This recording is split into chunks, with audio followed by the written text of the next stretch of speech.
When life is dull, when life is predictable, we turn to the unknown. We turn to something awful. I'm thinking we might make a friend tonight. Might make a new cattle friend tonight. Not a single person in sight. Fuck it, let's go for it. In the last episode, we explored the complicated history of a young exotic dancer, a chemist, and a restless teenager. Strangers drawn together by the twisted roots of the underground narcotics trade. We explored forbidden love, madness, and a teenager whose escape set something far darker into motion.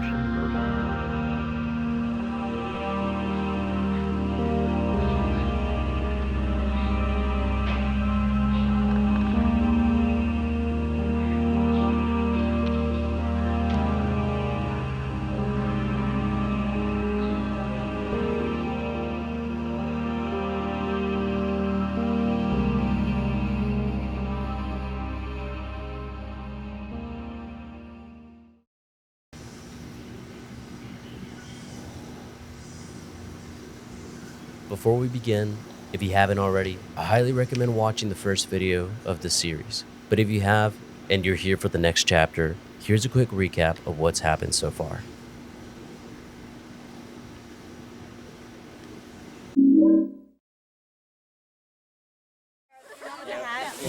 Okay, well, you guys gotta say something to Brandon.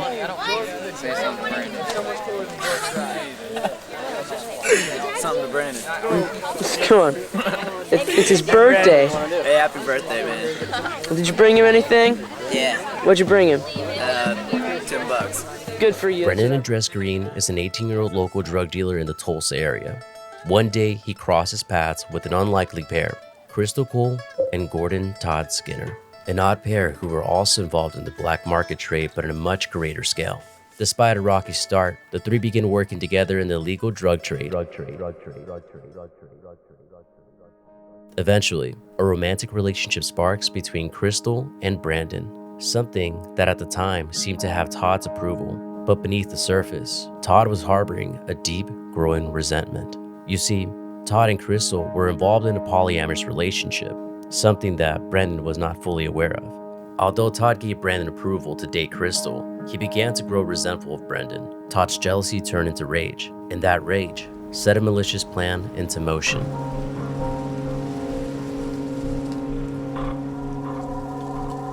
He kidnapped Krystle Cole, forcing Brandon to go looking for her.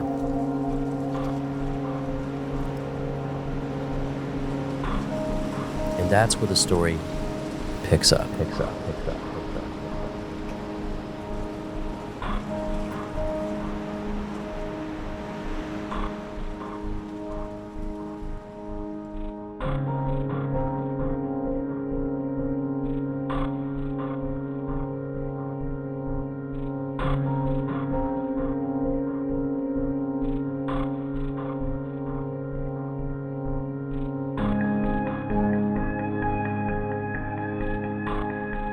Gordon Todd Skinner had kidnapped Krystle Cole and was now being pursued by Brandon. Todd's maneuvers were aggressive, too intense and dangerous for Brandon to safely keep up. Not to mention, Todd was driving a silver Porsche, a car that far exceeded the performance of Brandon's vehicle. What happened next was a quick attempt to distract Todd just long enough for Krystle to escape from the car.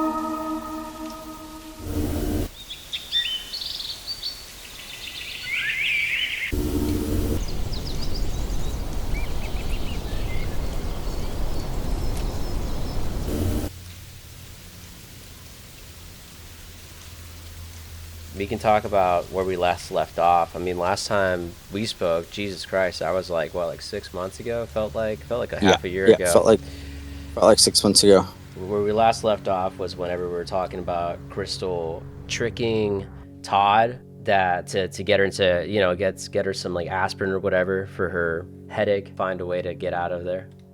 Because of everything that just transpired, she had told Todd that she had a horrible headache and that she would calm down and she would start acting normal if he would just get her some Tylenol. They had been driving around for a little bit because he didn't really know what to do. You know, everything had just kind of gone haywire. They eventually pull into a Quick Trip, a gas station, and then Krystle, based off the narrative she told me, when he's in the gas station, he's like buying whatever, and she can tell that he's preoccupied. She gets out of the car and runs to a nearby Jeep where it had people in the vehicle. She jumped in the back seat, hid in the floorboard, told them that it was an emergency and to get going. They took off. They were very sympathetic. They drove her to the local police department, and that's where she contacted me. It's worth mentioning this kind of moment where Krystle references sudden discomfort happens more than once. I'm not trying to force a narrative here, but it seems like a pattern, or perhaps a tactic, or something she used more than once to either avoid a situation or quietly get her way. I was relieved to be back in contact with her. We were very up in arms. We didn't know what to do. We did not feel safe staying at my house anymore because Todd knew where we were staying. So we started staying in nearby motels, kind of like in the ghetto part of town, under an alias. She had an alias and I had an alias. My name was Hunter Green. We decided to go to the DEA and let them know what Todd had been up to. I've never ratted on someone before. It felt like a necessity. In an effort to make a case against Todd, Krystle and Brandon decided to begin their own undercover investigation. Using their cell phones, they started photographing evidence. They surveilled Todd's lab, where he was allegedly pressing MDMA for distribution, located on one of his family's well-established business properties. This is where we had conducted counter surveillance against Todd. Krystle suggested go to the DEA. It was I didn't know you could do that type of stuff. I always thought, police bad. There was plenty of solid evidence. Pill presses, shipping boxes with Todd's name and address, LLC names tied to his business, and even visible remnants of MDMA, another substance left uncleaned. Anyone looking at the scene would have had undeniable proof of what was going on. But when all of it was turned into the DEA seemingly ratted out Krystle and Brandon. But they weren't interested. They weren't interested in working with Krystle and I because they were already working with Skinner.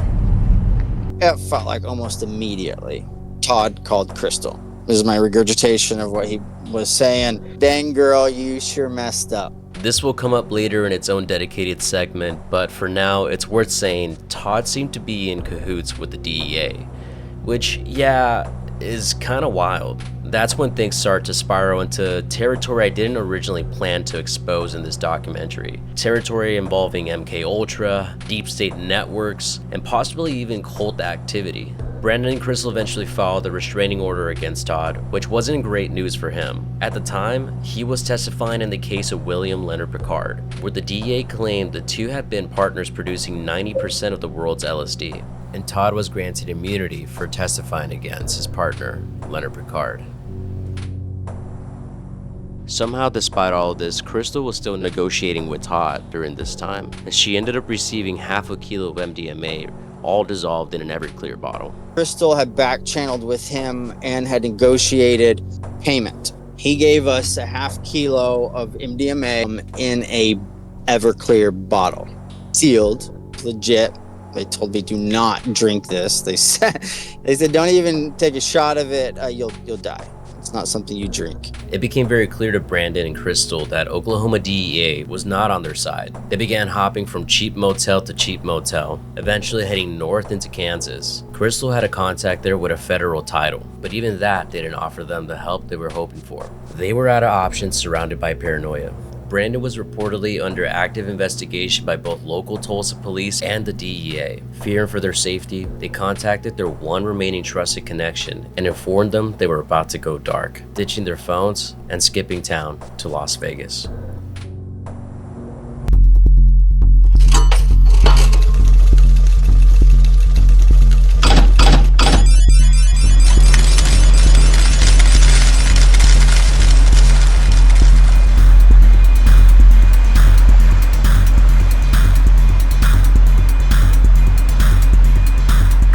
Vegas, Krystle had another contact, someone who offered them a place to stay and an outlet to sell drugs. They processed a little bit of the Everclear MDMA into a powder and began encapsulating it for street distribution. By the way, MDMA is a party drug that is known for many names like ecstasy, E, Molly, and one of my favorite ones actually by our friends over at the UK, Disco Biscuit. MDMA is a stimulant and an empathogen. It makes you feel euphoric, emotionally open, and physically sensitive. It's almost impossible to feel bad on it, but the come down can be a little bit brutal. Your brain essentially floods itself with a feel-good neurotransmitter, and when it's over, you just crash. Depression, anxiety, irritability, and exhaustion are all common. And if you think you're special, I only knew of one person in my life who's tried this drug and doesn't get any of the effects of the come down. In my experience, while I don't condone the use of drugs, ultimately I feel like this one is just not worth it. At least not anymore. She showed me how to process the MDMA, how to actually capsulize it. That's not fun, I'm like shaking, we don't have like gloves and stuff, I'm having to like handle this stuff with my hands. We don't have proper PPE, protective gear, and it's just not fun. We have to get some more cash. This is not going to be enough cash. We're gonna have to get out of Dodge. We were planning on leaving the country at that point. To what point? We didn't know who to trust, and so we were planning on just bailing. So we needed to get as much money as possible. So I remember going on the strip, Las Vegas strip, trying to like slang some MDMA capsules to like people passing by, and I don't advise it. It's not fun. It's like cold calling at it the worst. Of course, Krystle's not doing it. She's like hanging back. You got it, boyfriend. You go do your thing. And like I remember like doing that and like looking up and seeing like police officers on like horses walking up, and it was not. The dynamics weren't working. Our relationship was deteriorating at this point. I could feel it energetically. She was, I gave it my cell phone. I also didn't have any supply to be selling. My money was based off of sales, distribution, marijuana, that I had shut everything down in order to save our necks. It was only a matter of time before the pressure cracked the relationship. It wasn't just strained. It was strangled by fear, tension, and constant adrenaline. Their dynamic was about to hit a pivot point, and one that would change the entire direction of what they were trying to do. Then Krystle made the phone call that changed Brandon's life.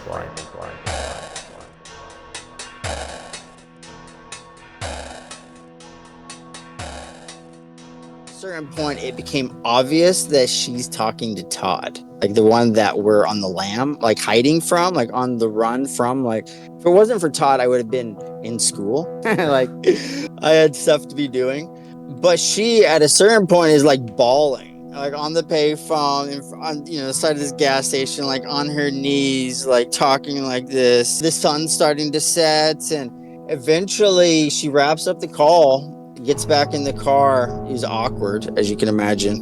And she just said, I spoke with Todd. He's not happy, but he's going to arrange some stuff. I have to touch base with him. I don't feel well. I'm exhausted. My neck hurts. Please, let's check in somewhere, and please get me some echinacea. This marked the second time that Krystle brought up sudden discomfort to shift the situation in her favor. And at this point, I think we'll name this certain situation using the K card.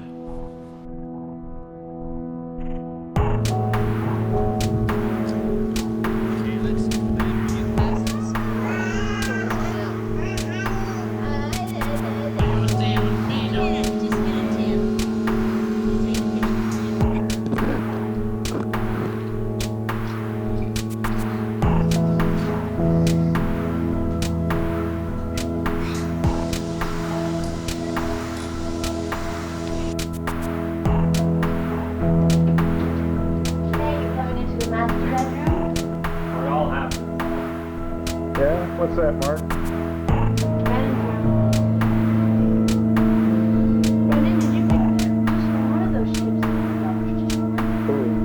This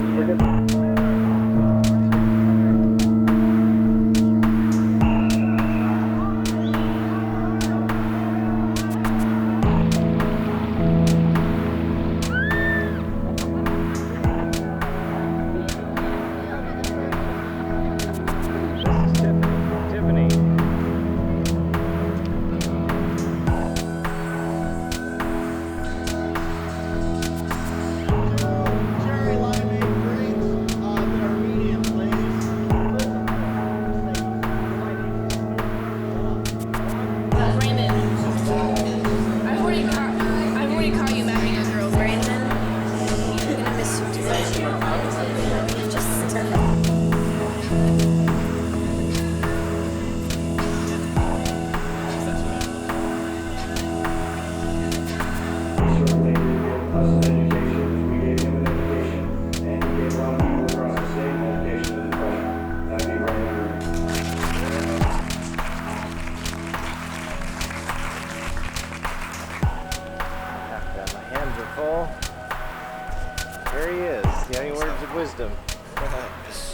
is Nikki.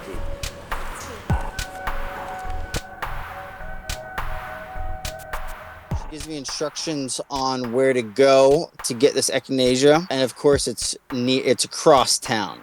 It takes me forever to go and get this supplement. I make it back to the motel. I open up the door and it's empty. It's an empty motel. I don't have a cell phone. I don't have money. I just have echinacea in my car. I do see a little note, and it just on a little like motel paper says, "Hey, sweetheart." Hey, sweetheart. Sorry, I had to leave in order to catch a last-minute flight to Cali, meeting the Brotherhood for you. Getting safe documents in order to help us get out of the country. Please don't worry about me. Everything's going to be fine. Take some capsules to in order to get some cash. Head to the safe house with the bottle to wait further instructions. Be patient. I'm handling everything as quickly as possible. Take care. Love, Kay.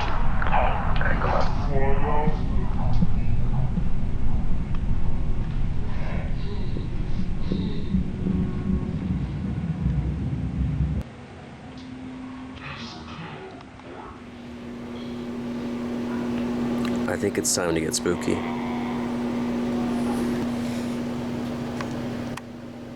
This hat looks goofy, actually. Definitely one of the... just keep it off. I was trying to look cool.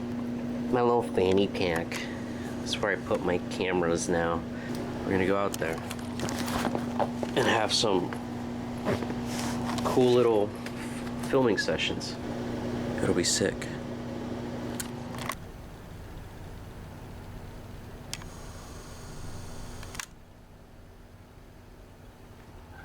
No, you can't come with. You always make a fuss.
I've been investigating this project for nearly 2 years now, and the deeper I get, the more my sense of who's good and who's evil feels warped.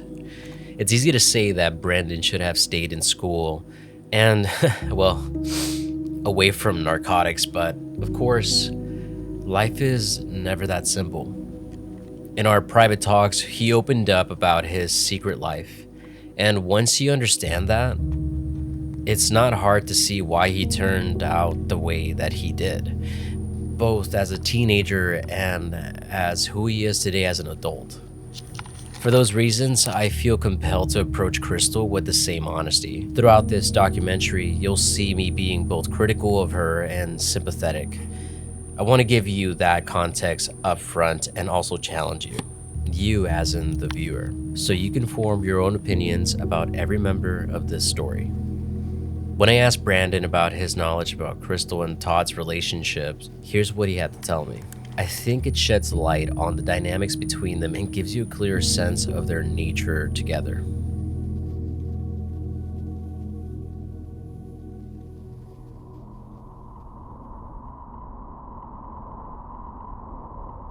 She told me they were just friends, that he was falling in love with her and being forceful and abusive. She would go into great detail about the scale of manipulation and abuse, but never once explained that they were boyfriend and girlfriend or that they had been sexually active. Eventually, Brandon started to suspect they had been intimate just based on how crazy, obsessed, and pussy-whipped Todd was acting once she and Brandon were openly together. I just want to take a second and say thank you for viewing so far what we have of Brandon's story. I'm trying to make this project piece by piece, somewhat episodic, and each episode builds on the last one. So if you're interested in what you've seen so far, then I would love for you to stick around for the rest. And if you want to follow along as this whole story unfolds, then why not subscribe? It's totally free and it helps out the channel immensely. So I really hope that you don't miss what's coming next. Regardless, thank you so much for viewing this. Thank you so much for making it this far into the video. I'm grateful for everything that's been going on. I'm grateful for Brandon. I'm grateful for the opportunities that have been bestowed upon me. And I'm grateful for you, the viewer. And we're both grateful. Anyways, friends, thank you so much once again. And I can't wait to show you where the story takes us from here.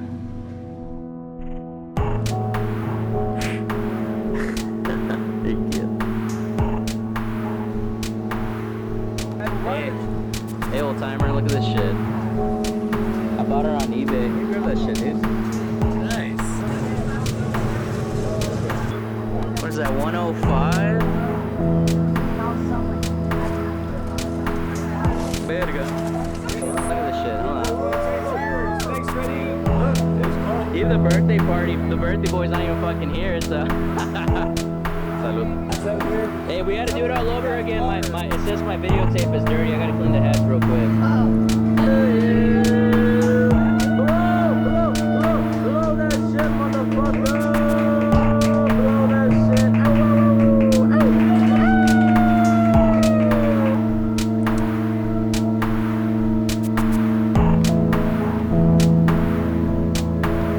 What's up, bitch?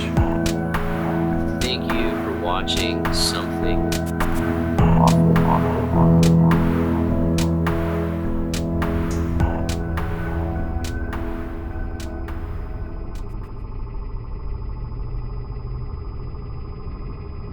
My stomach's in knots. Like, this is not how I want my life going. I get on a payphone and contact an old friend that's in Phoenix. Phoenix was en route to Tulsa, and I also wanted some weed. And I asked her if there's any way that she could give me some safe passage and maybe hook me up. I told her that my life was getting a little crazy and that I just needed some place to lay my head and gather my thoughts. She said, sure. I'm supposed to go from Las Vegas somewhere in Arizona. I get on the highway with insufficient amount of gas, but I think I'm going to be just fine because, you know, I'm always fine. Unbeknownst to me, she's on her honeymoon. She went and got married. This whole time she'd gotten married, she had gotten betrothed to Todd and was like on, you know, cloud nine, doing whatever. It's probably been at least a week or two. So I went from Las Vegas to Phoenix. I was in Phoenix overnight. After that, I probably drove pretty straight through to Norman, Oklahoma.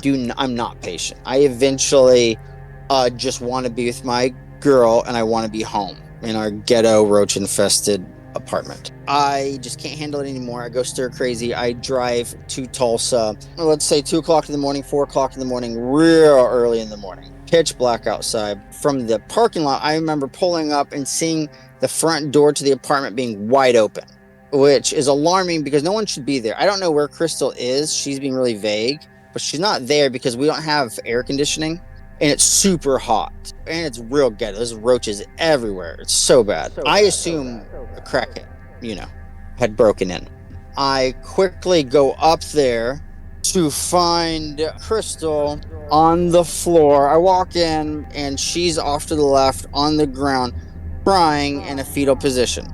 And Todd was seemingly like asleep on the couch, my couch, mind you. We had this whole apartment because of him. I had a home. We're hiding out because he had been so crazy. So to go through all of this and then to finally make it back home, I'm not even supposed to be there. I arrived there out of desperation, and then to find him, the one we are hiding from because he is going to kill her, it was very shocking to see him there.